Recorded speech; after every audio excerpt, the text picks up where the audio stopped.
Radio Grand Lac. Destination Bien-être, l'émission qui prend soin de vous avec Aix-les-Bains, Riviera des Alpes. Destination Bien-être, c'est maintenant sur Radio Grand Lac. Départ imminent avec Anaïs. Bonjour à tous et à toutes, j'espère que vous allez bien. Ce mercredi ensoleillé, ça y est, déjà le milieu de la semaine, une belle météo. La météo parfaite pour profiter de notre belle région. Aujourd'hui, je suis ravie de vous retrouver pour recevoir une invitée que vous avez déjà écoutée ici dans cette émission Destination Bien-être. Peut-être que vous allez la reconnaître. Aujourd'hui, j'ai le plaisir de recevoir Karine. Bonjour Karine. Bonjour Anaïs. Karine, tu viens nous parler aujourd'hui d'un accompagnement très spécifique. Alors, ne le prenez pas mal, messieurs, mais aujourd'hui, on va plus s'adresser à vous, mesdames. Voilà, un accompagnement dédié aux femmes au travers d'un voyage bien spécifique en Patagonie. Oui, tout à fait. Donc, on va vous faire voyager aujourd'hui. Tu vas nous expliquer un peu ton parcours. Karine, comment t'en es venue ici? Parce que, bon, là, on se trouve en Savoie. La Patagonie, c'est pas juste à côté, quand même. On va pas se mentir. Donc, quel est ton parcours et comment en es-tu venue à proposer ces immersions et ces voyages qui sont autant un voyage intérieur qu'un voyage en soi, même physique? C'est effectivement un parcours de vie sur, en réalité, plus de 20 ans. La Patagonie argentine, je l'ai connue au travers d'un voyage en sac à dos. Quand j'avais 30 ans, j'ai découvert les glaciers de Patagonie et puis j'ai tout fait en bus et en sac à dos, en autonomie totale. Et lorsque je suis arrivée un peu plus au nord, à la péninsule Valdés, j'ai rencontré celles que je nomme les reines du bal, c'est-à-dire les baleines et les orques. Et j'ai été transcendée. Alors, c'est quand même avant la Patagonie et avant ce voyage en sac à dos, j'ai toujours beaucoup voyagé. J'ai eu l'opportunité aussi de vivre en Polynésie française. Donc, j'ai aussi un lien avec l'océan qui est très puissant, très fort. Moi, j'ai l'habitude de dire que le plus bel endroit sur Terre, c'est la mer, en tout cas pour moi. Et j'ai reconnu dans cette contrée les contrastes dont j'avais besoin. J'ai aussi ressenti que je connaissais ces terres. Je sais pas comment l'expliquer. Tu vois, je suis émue de le dire. Et la première fois que j'ai entendu souffler une baleine, mon corps s'est envolé, quoi. Je perçois toute l'émotion que tu as en nous partageant cette expérience et ces mots. En effet, ça donne juste de t'entendre en parler, on y est presque un petit peu. Et à quel moment tu t'es dit que c'était évident pour toi d'accompagner d'autres personnes justement pour vivre cette expérience qui est presque difficile à nommer et même à expliquer, à transmettre juste avec des mots parfois. On va essayer aujourd'hui dans cette émission, c'est un peu l'objectif. Ça a aussi été un parcours sur ces 20 dernières années. Moi, je suis sortie d'une formation en tourisme, donc j'avais déjà cette envie et de voyager, d'aller rencontrer d'autres terres et d'amener d'autres personnes à pouvoir faire de même, mais jamais dans un tourisme classique. J'ai créé une agence de voyage qui était une association de voyage solidaire au tout début des assos de voyage solidaire, au moment où on parlait aussi beaucoup de commerce équitable. Et donc, j'ai créé cette première association et donc de premiers circuits sur l'Amérique du Sud avec logement chez l'habitant. Vraiment, tout était déjà immersif. Et puis, au fur et à mesure que le temps est passé, j'ai eu ces rencontres avec les baleines. Il y a eu quelque chose à l'intérieur de moi qui a commencé à comprendre et à sentir qu'il y avait cette puissance qui était transformatrice en moi et qui me donnait cette transformation au fur et à mesure des passages de vie que je pouvais, moi, de mon côté, de vivre. Et puis, juste avant le Covid, j'ai créé une agence de voyage. Et cette agence de voyage, en fait, a reçu son agrément en tourisme une semaine avant qu'on soit confinés. Parfait pour un autre type de voyage, plus intérieur. C'était très intérieur. J'ai vraiment eu l'impression qu'on me coupait les ailes, littéralement. Ça a été très dur à vivre. Et en fait, pour répondre à ta question sur l'accompagnement des femmes, ce que ça m'a permis de vivre pendant ces 2 années. Alors c'est a posteriori que je le dis, parce que sur le moment, c'était pas comme ça que je le vivais. Mais j'ai quand même gardé en moi, malgré une interdiction extérieure, le fait que dans notre cœur, il reste un espace, et que si cet espace-là, on le nourrit, il y a toujours un moment donné dans la vie où ça va à nouveau se présenter. C'est peut-être de la résilience. Pour moi, c'est beaucoup d'amour, et c'est croire et s'autoriser. Alors j'en viens justement à l'accompagnement des femmes. C'est assez récent, j'y mets des guillemets, mais c'est en fait ce que je souhaite pouvoir permettre à d'autres femmes de vivre, de retrouver en elles cet espace d'autorisation, ces moments de bascule que peut-être on n'arrive pas à faire seul, tous ces seuils qu'on peut toutes passer, les hommes aussi bien sûr, mais comme je suis une femme, c'est dans mon corps d'abord que j'ai vécu et ressenti, et donc ce sont, je crois, elles que je peux le mieux accompagner. Oui, et puis dans la notion du voyage, il y a un élément qui est primordial, encore plus dans notre époque, c'est la notion de ralentir. Aujourd'hui, on nous amène à faire des choix. C'est drôle parce qu'avant le début de cette émission, on parlait justement des études, de l'aspect scolaire, et en fait, on nous oblige dans tout notre parcours de vie à vite choisir une direction, choisir un parcours, choisir une profession. Mais en fait, et c'est pas toujours le bon moment en plus. Bah non, c'est pas parfois pas le bon moment, et puis en fait, il n'y a pas d'espace prévu au ralentissement. De ok, là je mets sur pause, et un moment où peut-être j'explore, je redécouvre qui je suis, où j'en suis, parce que on évolue en fait sur le chemin tout le temps, et donc là où j'en suis, tiens, c'est quoi, qu'est-ce qui me met en joie, quels sont mes désirs, c'est quoi, qu'est-ce que j'ai envie d'incorporer dans ma vie, mon quotidien. On nous fait croire qu'il y a un seul chemin, il y en a des centaines de milliers, on est tous des individus uniques, et c'est pas possible d'avoir le même rythme, la même vie, avec ça ne fonctionne pas, et ça crée beaucoup de détresse. Oui, et il y a un respect des cycles internes. Encore plus chez les femmes, bien sûr. Et chez les femmes particulièrement, mais qui n'est plus du tout entendu. On vit, que ce soit des semaines, des mois ou des années, on vit des cycles en permanence, c'est-à-dire des morts et des renaissances. Et moi, la sensation que j'ai dans nos sociétés actuelles, modernes, c'est qu'en fait, on omet, du verbe omettre, complètement cette écoute, et on ne le permet presque plus. C'est-à-dire qu'on est toujours dans la course, et on est toujours dans la survie. On n'est plus dans la vie, on n'est plus dans son intériorité, mais dans son écoute profonde, je veux dire, tu vois. Complètement. On est devenu, j'aime beaucoup cette image, tu sais, on parle d'être humain, mais on est plus devenu des fers humains. Ouais, complètement. Donc on est valorisé par le faire, pas par juste qui tu es, c'est suffisant. Et en fait, ce genre d'expérience immersive, et aussi, il y a l'immersion, mais il y a la notion, je trouve qu'on devrait tous le vivre, de s'extraire de nos vies, s'extraire de nos conditions matérielles, sociales, familiale, de toutes les injonctions de notre société, qui est la société dans laquelle on vit, dans une région, dans un pays, sur un continent, de s'extraire de ça pour revenir plus d'intériorité, de tiens, quand il n'y a pas tout ça autour de moi, qui quand même me conditionne, me structure, où j'essaie de me contorsionner pour être dans cet espace. On se comprime beaucoup. Quand il n'y a pas tout ça, mais en fait, je suis qui ? Exactement. Et quel est mon besoin ? Et ça rejoint ce que je disais un peu plus tôt, c'est cet espace d'autorisation. Je ne sais pas trop pour les hommes, même si j'ai quand même quelques idées sur le fait que eux non plus, en réalité, n'arrivent plus à s'autoriser à être eux-mêmes. Et est-ce qu'ils savent vraiment du coup qui ils sont vraiment ? Mais pour parler des femmes, c'est pour moi une certitude, parce que je l'ai vécu. C'est-à-dire, quand est-ce que j'ai à nouveau le droit de me sonder, de prendre ce temps, de ne plus répondre aux injonctions, et d'aller chercher en moi la petite voix qui demande à chanter, en fait.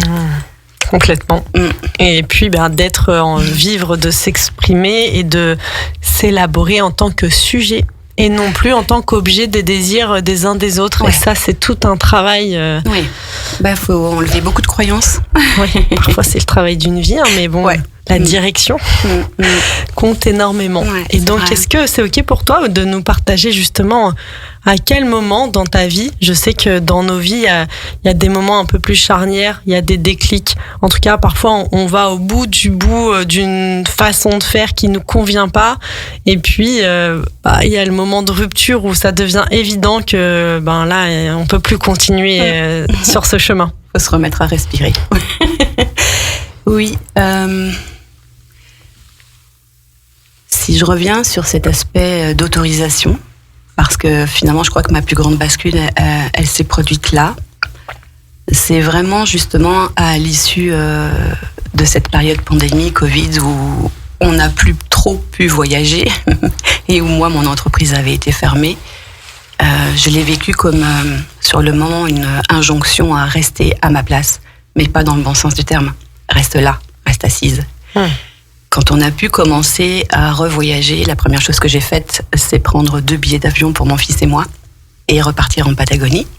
J'avais une assez longue absence vis-à-vis de la Patagonie parce que mon enfant était petit.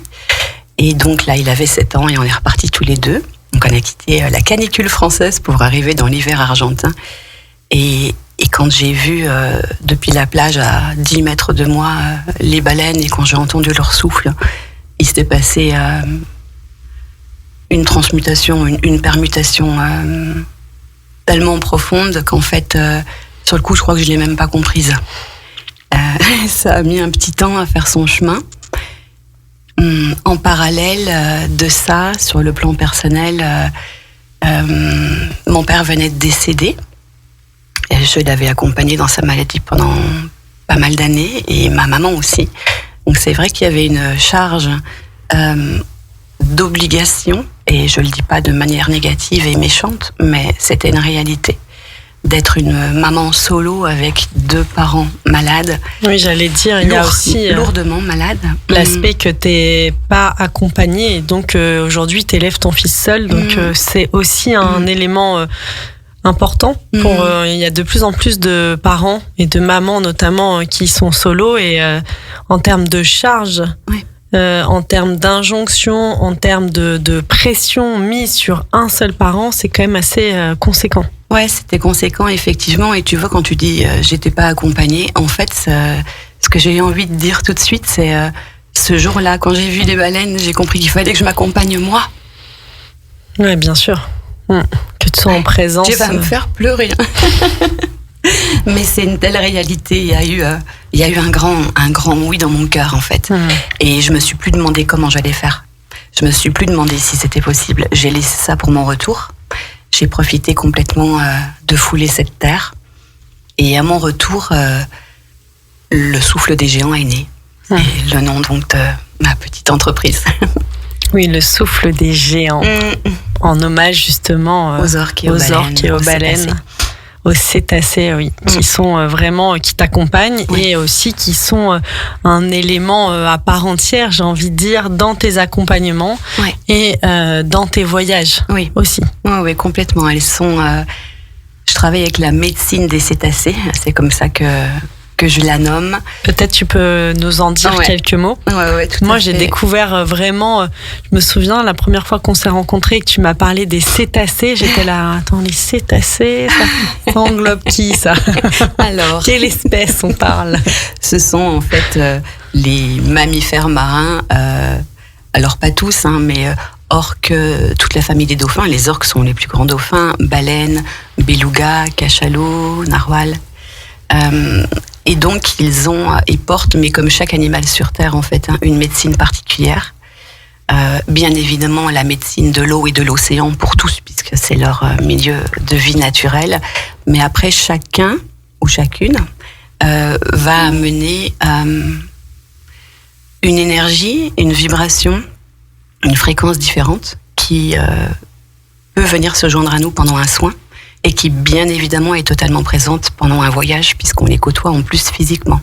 Donc, si on prend la baleine, qui, je pense, parlera à tout le monde, moi, ce que je ressens, ça a varié ces dernières années, parce qu'en plus, la baleine, ce que je trouve extraordinaire dans ce que je peux recevoir comme message, c'est que elle va venir donner une médecine particulière en fonction de ce dont a besoin la femme qui vient en soins. Et ces derniers temps, elle parlait énormément de matrice, donc de l'utérus, mais de la matrice comme bain primordial dans lequel on a vécu pendant 9 mois et de cette relation à la création. Et c'est extrêmement beau parce qu'en fait, pendant la séance, évidemment, on débriefe beaucoup, on voit où la personne souhaite aller pendant son soin, mais moi, je reçois aussi ces messages-là. Parfois même des canalisations que je peux envoyer à la suite des soins. Et c'est toujours tellement à propos. Est-ce que tu peux nous donner quelques exemples pour que ça puisse illustrer pour nos auditeurs dans quel cas finalement on vient à toi dans un premier temps pour les soins, faire ta connaissance et puis qu'est-ce qu'on peut rencontrer dans nos vies comme parcours, difficultés ou besoins et qui peuvent nous amener à venir te consulter. Le plus généralement, c'est vraiment des personnes qui soit sont déjà ouvertes aux cétacés et qui donc vont avoir entendu parler de ce que je propose et vont avoir je dirais pas une curiosité, mais plutôt un souhait de pouvoir ressentir ces vibrations et cette fréquence. Pour beaucoup, ce sont des femmes qui sont en transition, en changement de vie, qui ont besoin de venir se poser et de se déposer seules, sans les contraintes, pour pouvoir justement se donner ce temps d'aller chercher au fond d'elles ce qui vibre et ce qui véritablement pourrait maintenant, au moment où elles viennent, répondre à l'appel de leur vie et pas aux injonctions des autres. Et ce sont des moments de vie qui sont très très difficiles parce que comme tu l'as dit tout à l'heure, on a des épaules extrêmement larges où on doit assumer le quotidien, la famille, le travail, avec en plus un rôle ceci, une façon d'être avec un tel et venir se déposer. Et moi, ce que j'aime beaucoup dans les séances, c'est que je vais toujours chercher la question derrière la question. Celle qu'en fait la femme a envie de poser mais qu'elle ne s'autorise pas à poser. Et on sent toujours juste là déjà une grande libération. Moi je sens que la bascule elle se fait toujours quand cette seconde question peut être prononcée.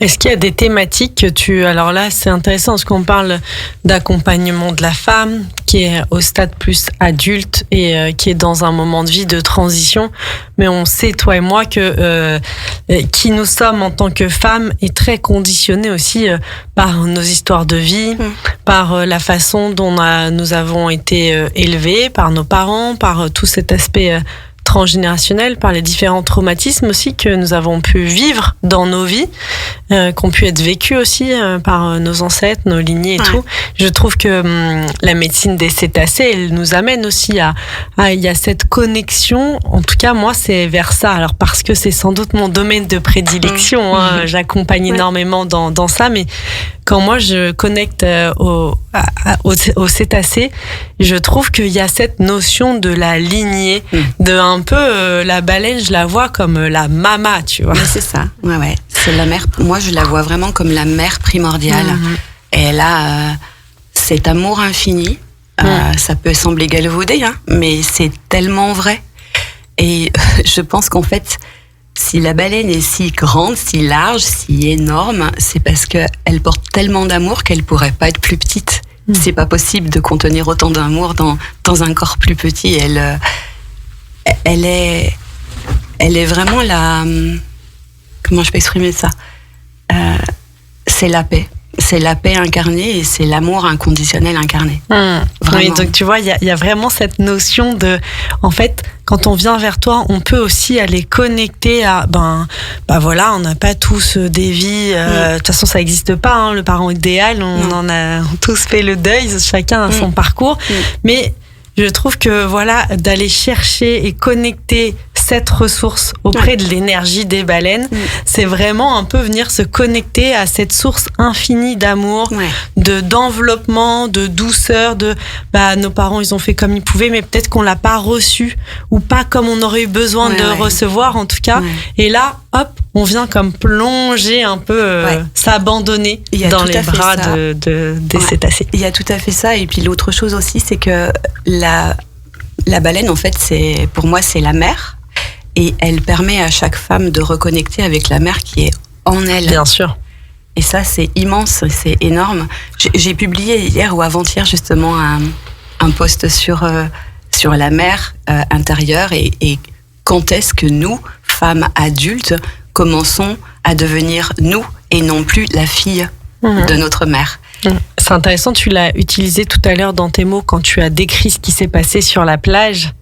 Ah oui, c'est vrai. Tu l'as dit, t'as dit en fait, j'ai pris conscience ici que j'allais pas me lâcher la main en fait. Oui, c'est ça. C'est vrai. Ça en fait, devenir son propre parent, et c'est ça devenir adulte. C'est voilà, nos parents ils ont fait ce qu'ils pouvaient, mais l'enfant intérieur, moi c'est avec mon vocabulaire, pour moi je considère qu'on a tout. Les âges en nous, et que cette petite fille intérieure qui a manqué de l'amour d'un papa, d'une maman et tout, aujourd'hui elle est accessible par une seule personne, c'est nous-mêmes. Exactement. C'est la version que nous sommes aujourd'hui et la seule à accéder à cette partie-là, donc c'est de se prendre par la main et ça demande aussi de ralentir, ça demande d'être accompagné, ça demande de prendre conscience et de se dire ok, c'est quoi mon besoin ? Quels sont les besoins de sécurité, de déploiement, de joie, d'amour que j'ai besoin et je vais m'autoriser à recevoir aujourd'hui. C'est vrai. Et je pense qu'il y a aussi une notion qu'il faut vraiment prendre par la main pour être toujours accompagné par elle, c'est la confiance. La confiance que oui, c'est possible. Ça peut être dur, mais si ça se trouve, ce sera moins dur que ce que tu imagines. Parce que souvent, on a l'impression qu'on doit toujours gravir l'Everest. Et qu'en fait, c'est que quand on sera en haut de l'Everest qu'on va obtenir quelque chose. Mais c'est faux. C'est tous les pas de chaque journée. D'accepter le chemin. Oui, mais c'est le plus beau en plus, le chemin. Bien sûr. Merci Karine, merci à tous pour votre présence, votre écoute. On fait une courte pause musicale. Je vous dis à tout de suite sur Radio Grand Lac. Détendez-vous. Vous écoutez Radio Grand Lac. Destination Bien-être, l'émission qui prend soin de vous avec Aix-les-Bains, Riviera des Alpes. Destination Bien-être, c'est maintenant sur Radio Grand Lac. Départ imminent avec Anaïs. Merci de toujours être à l'écoute sur Radio Grand Lac. Aujourd'hui, on vous fait voyager avec les cétacés, nos amis les cétacés, avec notre chère Karine qui nous parle de voyage intérieur, de soins aussi, en particulier pour les femmes, reconnecter les femmes à leur essence et aussi les ramener sur le chemin, comme on le disait, qui ne s'arrête jamais, qui a un chemin pour toujours, de la connaissance, la reconnexion quelque part à elle, d'accepter que nos envies, nos désirs, et puis finalement qui nous sommes évoluent en permanence, et de se laisser porter par ces élans de vie. C'est ce que je disais là à l'instant hors antenne, d'oser expérimenter, d'oser explorer des envies, des désirs. Moi, personnellement, c'est ce qui m'avait mené à la naturopathie il y a maintenant 12 ans. Je pensais pas du tout en faire mon métier. Je m'étais intéressée pour moi personnellement. J'avais fait une formation un week-end par mois comme ça, sur 2 années, en me disant ça sera pour ma culture personnelle. Je trouvais ça passionnant. Et puis finalement, tellement passionnant que j'ai fini par ouvrir mon cabinet et en faire mon travail. C'était pas du tout ce qui m'était destiné. Et moi, je sortais quand même d'un bac+5. J'étais dans un job très cadré, structuré, en plus qui me plaisait pas si mal, mais c'était pas moi. Je voyais bien d'ailleurs que dans mon travail, je passais plus de temps à écouter. J'avais bossé pour un promoteur et il me disait non, Anaïs, tu passes beaucoup de temps à écouter les clients, leurs besoins et ce qu'ils vivent émotionnellement. Moi, j'étais plus intéressée par ça que d'où en était le projet et qu'est-ce qui allait pas. Et en fait, je trouve que c'est le meilleur conseil qu'on puisse donner sur le chemin, la connaissance de soi. Même si c'est pas pour en faire souvent, on nous invite à s'intéresser à à des sujets par le prisme d'un travail. Mais en fait, on est beaucoup plus que ça. Et puis, on pourrait très bien avoir un travail qui serait d'ordre alimentaire, mais à côté, je fais de la musique, à côté, je fais du théâtre, à côté, je sais pas, je suis passionnée de haute montagne. Donc, je fais des trucs créatifs, mais on est beaucoup plus qu'un métier et qu'une activité professionnelle. Mais clairement, et regarde, quand par exemple, tu rencontres quelqu'un, après avoir donné ton nom, ton prénom et 2-3 petits échanges, la première chose qu'on te demande, c'est tu fais quoi dans la vie ? Et la première chose que répond la personne, c'est son travail. Ouais. Mais pourquoi ? Heureusement que tu n'es pas que ça et que tu ne fais pas que ça. Donc on est conditionné. Et je crois que c'est là qu'est un peu la difficulté aussi dans nos sociétés actuelles, c'est que sortir de ce conditionnement, dans un sens, c'est oser être différent. Oser être différent, c'est s'exposer. Et s'exposer, c'est prendre le risque d'être mis de côté. Et ça, je le nomme, j'en parle parce que je pense que c'est extrêmement important. Et que c'est certainement pour ça que beaucoup de personnes ont beaucoup de rêves ou un rêve en particulier dans leur tête, mais qu'ils le laissent à l'état de rêve en se disant « je ne pourrai jamais, j'y arriverai jamais, quand je serai à la retraite » ou n'importe quelle autre réponse. Non pas excuse, réponse. Mais parce que justement, il n'y a plus cette possibilité de donner l'espace à chacun d'exprimer qui il est. C'est pas très bien reçu, souvent. Et quand une personne ose le faire, elle peut être jugée, parfois même par jalousie. C'est ok, mais parce que la personne qui va juger a peut-être elle aussi un rêve qu'elle n'ose pas mettre concrètement dans son existence. Et je crois que c'est ça qu'il faut aussi aller écouter et transformer. Oui, bien sûr. Et donc, toi, dans justement tes accompagnements et ces voyages que tu proposes, comment ça s'articule ? Est-ce que quand tu proposes un voyage, donc là c'est le cas, tu vas nous en parler aujourd'hui dans cette émission, est-ce qu'il y a une thématique ? Est-ce que tu orientes ? Alors même si on sait, quand on accompagne, moi je le vois dans mes groupes de formation où je me dis, allez, aujourd'hui on va faire ce thème-là. Bon, c'est jamais ça qui est fait, mais je sais pas, je continue quand même, mon mental, ça le sécurise. Il se dit, on va travailler ça. Non, c'est pas du tout ça qui va se faire. Mais est-ce que toi, comment t'organises, comment tu structures et surtout, comment t'en parles pour que les gens se disent, ah, allez, ce voyage, c'est pour moi. Ok, c'est exactement comme ça que ça se passe. C'est-à-dire que, comment j'en parle ? Ça me rassure. Si on parle du voyage au mois d'octobre que je propose justement pour accompagner des femmes, qui s'appelle « Écouter ce qui veut naître », c'est véritablement tourné et proposé pour des femmes qui sont dans ces passages de vie, qui ont ce besoin de s'extraire du quotidien pour pouvoir être avec soi-même et en compagnie d'autres femmes qui vivent des choses similaires, pas identiques. C'est là que se crée aussi toujours une magnifique sororité dans le groupe avec énormément d'écoute, de respect, de soutien.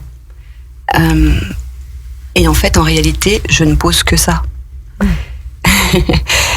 Une fois que ça s'est posé, bien évidemment, les personnes qui sont intéressées me contactent et là, on parle plus en détail de pourquoi elles viennent. On voit aussi si ça leur convient ou pas, parce que ça reste quand même un voyage, du temps, c'est onéreux, donc il faut que chaque personne soit vraiment à sa place et qu'on sache que ça va vraiment pouvoir lui apporter quelque chose. Et une fois que nous sommes sur place, j'alterne des journées extérieures, c'est-à-dire où on va voir, où on va ressentir, où on va fouler la terre, où on va aller à la rencontre des cétacés, et des journées plus calmes pour l'intériorisation. Avant, je proposais plus d'activités et je me suis rendu compte par moi-même, et on est revenu me le dire, qu'il y avait trop d'activités. J'avais peur que la personne s'ennuie, entre guillemets, et c'est tellement faux. Dans une retraite, il y a des temps d'intégration qui sont tellement importants.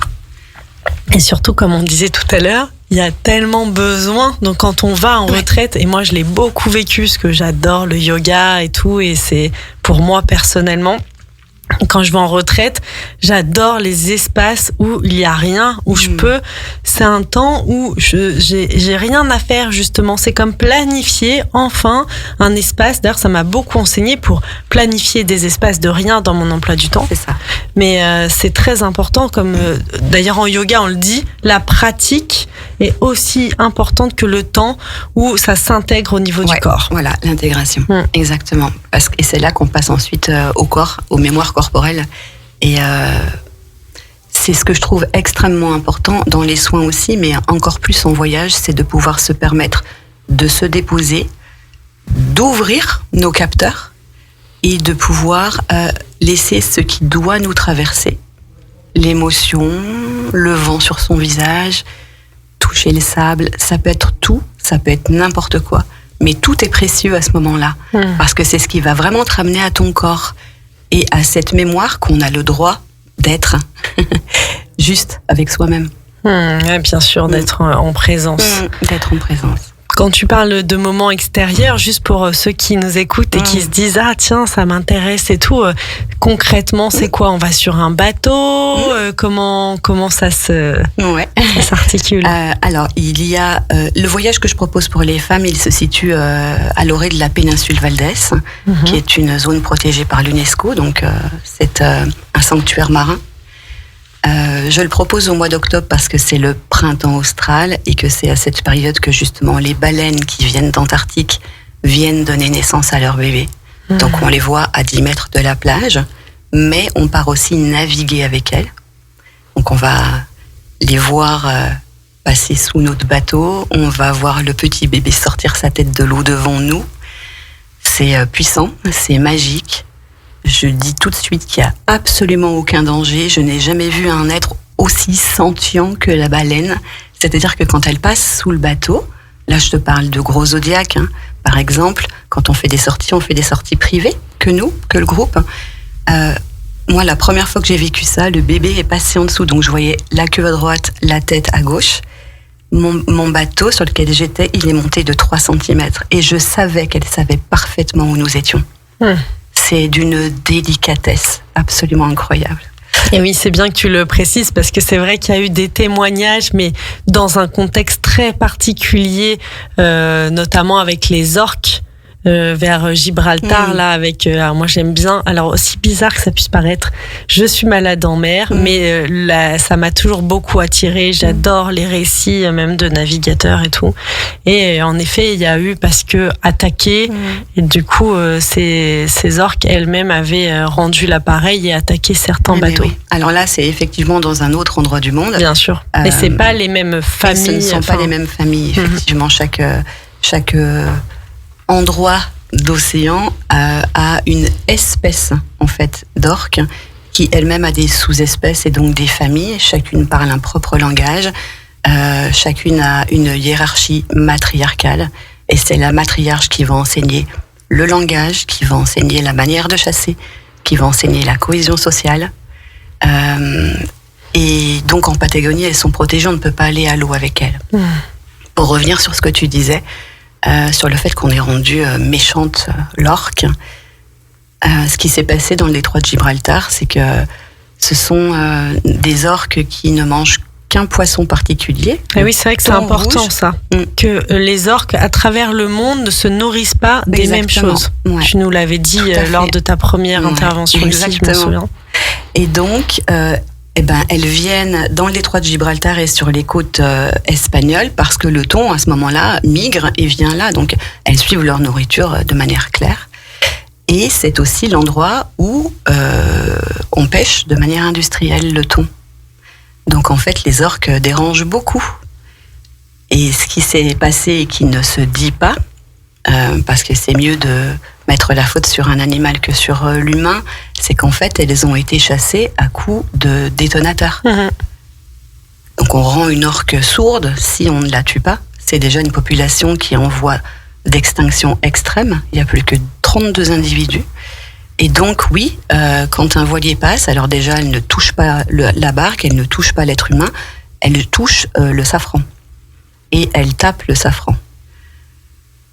le scientifique n'a pas de réponse exacte parce qu'elle ne communique pas avec l'orque. Mais quand on sait combien elles ont été et continuent d'être agressées, on se dit à un moment donné qu'il y a peut-être un petit retour, effectivement. Ça reste ma supposition. Bien sûr. Mais en effet, donc c'est très intéressant que tu dises que naturellement dans un endroit, et c'est très intéressant, comme la Patagonie où l'espèce est protégée, où vraiment il y a aucun sujet d'agression de ces animaux, en fait il y a aucune agressivité qui est retranscrite. Exactement. Et puis les orques n'ont jamais, dans le monde entier, agressé un être humain qui se soit trouvé dans l'eau. Jamais. Elles viennent même, parce qu'il y a eu quelques articles scientifiques qui sont sortis il n'y a pas longtemps, avec leur proie dans la bouche, elles croisent un nageur, elles vont leur donner la proie et commencer à jouer avec. Et elles s'en vont. Est-ce que c'est parce qu'on n'a pas assez de graisse et qu'on n'est pas un phoque ? Sans doute. Il y a de grandes chances. Moi, je pense aussi qu'elles sont d'une extrême intelligence et qu'elles n'ont pas d'attirance autre que l'échange avec l'être humain. Les seuls accidents qu'on a pu connaître, c'est dans les Marineland et autres parcs aquatiques où la maltraitance est tellement extrême que même au bout de 20 ans, c'est à se demander comment ça n'a pas pu se produire avant. Ce sont des animaux qui sont tellement maltraités, qui ne sont nourris que s'ils acceptent de faire un tour, à qui on met des glaçons d'eau dans la bouche pour les hydrater, qui passent de la mer où ils ont été arrachés à leur famille dans un bassin chloré avec les yeux brûlés. Mais comment et qui peut vivre ça ? Ouais, complètement. D'ailleurs, ça y est, c'est plus d'actualité maintenant. Comme c'est interdit, ce genre de parcs n'ont plus d'autorisation de se déployer. Ouais, pas tous les pays encore, en France en tout cas. Ça commence. Ouais, ça commence. C'est toujours assez long, mais oui. Donc, comme tu nous le disais, donc il y a ces expéditions. On va donc à la journée en bateau à la rencontre. On va donc voir les baleines, comme de la manière dont je l'ai décrite. On a une autre journée où on va aller naviguer avec des dauphins de Commerson, qui sont de petits dauphins endémiques noirs et blancs absolument magnifiques et très joueurs. On a une troisième journée où on va aller voir la plus grande colonie de pingouins de Magellan d'Amérique du Sud. Et qu'est-ce que je me rappelle plus ? Et on va faire aussi une journée dans une estancia pour voir un peu la vie en Patagonie. Est-ce que tu peux nous dire ce que tu appelles une estancia ? Oui, c'est un petit peu comme un ranch aux États-Unis. Donc de grands domaines où là-bas ils élèvent le mouton, parce qu'en fait en Patagonie l'économie est surtout liée à la tonte et à la vente de laine, donc du mouton, et ce sont des espaces d'hectares et hectares et hectares, avec au centre l'estancia, donc le bâtiment où vit le gaucho, donc la personne qui va tondre et qui s'occupe du cheptel, on va dire ça comme ça. Comme nous, un peu un berger ? Ouais, un berger, on va dire ça comme ça, ouais. Et qui donc a une tradition de vie. Ils vont aller par exemple faire les fameux asados, qui est très connu en Patagonie argentine. C'est la manière de cuire la viande. On sait que, pardon pour les végétariens, mais l'Argentine propose l'une des meilleures viandes au monde. Et puis c'est aussi donc c'est du mouton ?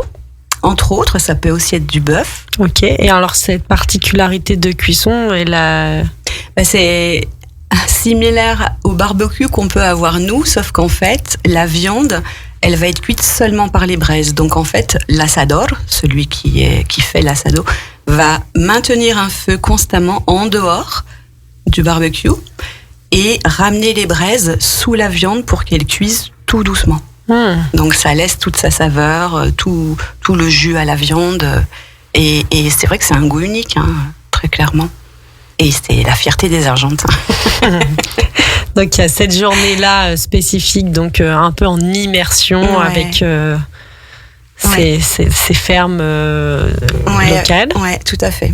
Et donc, comme je te disais, la journée avec les dauphins, la journée avec les pingouins de Magellan.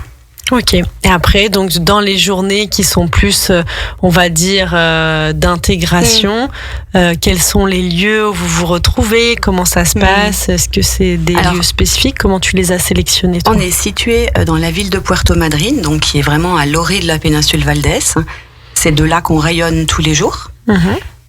Mais c'est aussi un choix d'y rester pour justement avoir un maximum de repos. Parce que quand on est toujours entre les valises et entre les avions, on peut pas se reposer de la même manière. Et j'ai choisi ça par expérience, justement, par rapport à d'autres voyages avant. C'est en bord de mer. On peut faire de magnifiques marches au bord de l'eau, comme on peut rester tranquille à regarder la mer. C'est une période de l'année, donc au printemps, l'eau, elle est... L'eau, elle est fraîche. C'est la Patagonie, quand même. Ravigante. Oui, mais on peut s'y baigner sans aucun souci. Et c'est d'ailleurs aussi, je fais une petite parenthèse, parce que là, on parle du voyage pour femmes, mais c'est un endroit qui est absolument fait, je sais pas d'autres mots, pour tous les praticiens de la méthode Wim Hof, par exemple. Pour tous les accompagnants qui travaillent avec le souffle et avec l'eau froide. Et là, par contre, on peut aller donc à la péninsule Valdés, où l'eau, on va dire, elle est à 10-15 degrés selon la période, mais on peut aussi descendre vers les glaciers et donc aller nager dans les eaux qui viennent des glaciers, le Perito Moreno qui est le plus connu d'entre eux, où là vraiment ça prend tout son sens en fait de pouvoir aller nager en eau libre et froide. Super. Ouais.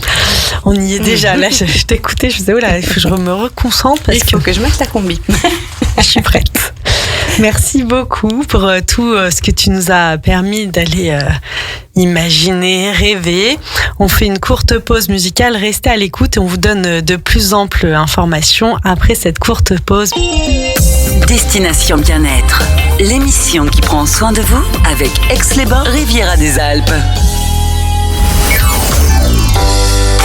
Destination Bien-être, c'est maintenant sur Radio Grand Lac. Départ imminent avec Anaïs. Merci de toujours être à l'écoute sur Radio Grand Lac. Aujourd'hui, nous vous avons parlé, on vous a fait voyager avec Karine, on vous a emmené en Patagonie auprès des baleines, des orques, des petits dauphins. N'hésitez pas d'ailleurs, si vous arrivez et que vous dites « Ah, j'aurais adoré écouter cette émission », vous pouvez toujours retrouver le replay sur notre chaîne YouTube Radio Grand Lac et dans la partie Destination Bien-être, il y a bien sûr toutes les émissions accessibles à volonté en replay, donc n'hésitez pas à nous réécouter. Donc Karine, en quelques mots, puisque la fin de l'émission approche, comment, quels sont les projets pour ces prochaines semaines, parce qu'il y a de grands projets qui s'amènent, on a parlé un peu du voyage, mais il y a aussi un voyage qui se prépare pour toi, un peu en préparation finalement de ce que tu vas proposer en octobre, quelque part. Ouais, exactement. Oui, c'est la grande et magnifique nouvelle de mon année, c'est que je pars donc au mois de septembre pour 3 mois, m'installer à Puerto Madryn, donc en Patagonie, avec mon fils. Donc on va être tous les deux présents sur place, justement moi pour pouvoir accompagner les groupes, le groupe de femmes qui est en train de se constituer, mais aussi pour pouvoir permettre à des thérapeutes qui souhaitent accompagner leur groupe, justement, de pouvoir avoir sur place ma présence de coordinatrice. Et c'est magnifique parce que à chaque fois j'y pars 2 semaines ou 3 semaines. C'est une nécessité pour moi d'aller en Patagonie, donc c'est 1 voire 2 fois dans l'année. Mais à chaque fois que je rentre, je pleure parce que c'est trop court, parce que ça me manque beaucoup.